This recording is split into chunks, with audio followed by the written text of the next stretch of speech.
we always talk about this. And I don't care what you're in. And Clover is no exception to the rule. We've talked about this, and you mentioned about our Chaos Crew folks being really level-headed and understanding how to work this out and having a plan, and they're executing on this plan, which is pretty awesome. Getting to the point to where you're playing with house money, and it's really refreshing to see that so many of our folks are actually doing that. They were able to get in nice and early, right along with us. Yeah. Now they're on free shares, and they can take the money that they originally invested and go buy something else to continue to make more money. And that's the key to sustainability in this game. You're not going to survive by just holding on forever, watching it go all the way up and all the way down. And I want you to speak to that, because we had a really long conversation about that today too. Yeah, man. We talk about this where, we're no different than the people in our community. Like, we experience the same emotions. We experience the same FOMO. We experience all those things. And that includes when you're in something and want to get out. And we talk always about having that exit strategy. And I'm really fortunate that I'm able to sit by you every day and have these conversations, and you to remind me. And I think I do the same thing to you a lot of times, where it's like, we were at, sort of the golf simulator hitting some balls, and I was like, man, like, Clover's running. Like, I had that, man, I don't know if I want to sell. And you kind of made the point of like, listen, you had a strategy. You could make X amount of dollars. And guys, it's my largest position size. It's my highest conviction in my largest position size. Yeah. So I could play the game of like, here's what it could be. But you made a good point, which is like, yeah, you can double it from here, but you've already doubled your money.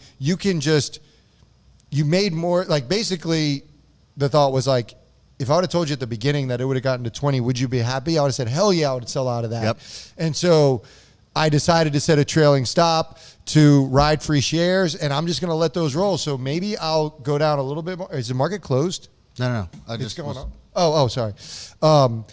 And so maybe I would, get out a little bit earlier, but like, my free shares are going to ride much longer than I was in it more. And so you made a good point. And the thing that I have to remember, that I reminded myself, was I can take that money that I never thought would get here this quickly. I can take that money, and it's not like it won't continue to appreciate. I could just take that money and essentially put it into something else that I'm high conviction. Put it in a pen. Put it in the stock that we have our eye on for the next Clover. Yeah. Put it into a few things, and that still has an opportunity to go off. And what if those go off? And so reminding myself of that, it was hard to do it in the moment, just because it was such an incredibly large sum of money, to be quite honest. Yeah, I had somebody reach out to me in direct messages. I have screenshots and everything. I won't expose who they are.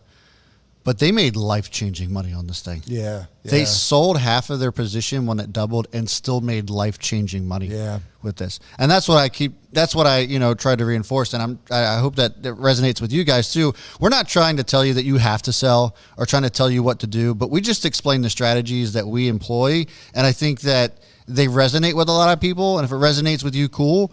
But we just wanted to show that Clover isn't an exception to the rule, and that when we, get in situations like this where it's essentially doubling our money, getting out and playing with house money at that point, free shares, whatever it is, it's such a beautiful thing, because you take the money that you put into it out of it, the risk falls off, the pressure falls off, and it could go all the way down to $1, and you're still selling it for a profit. Could it be for as much as you could have? No, but the concept here is just that, you're not risking your actual capital any longer, and that no matter what you sell it for, it's for profit. Well, and that scarcity mindset is what actually gets you in trouble, and will get me in trouble if I'm like, what kind of confidence do I have in myself as a trader if I'm afraid to sell out for 100% profit? It's like, do I not think I'm going to have another stock that goes off in the future? If I truly believe in my ability, well, let's moving to the next one. And so that's the one thing, is like,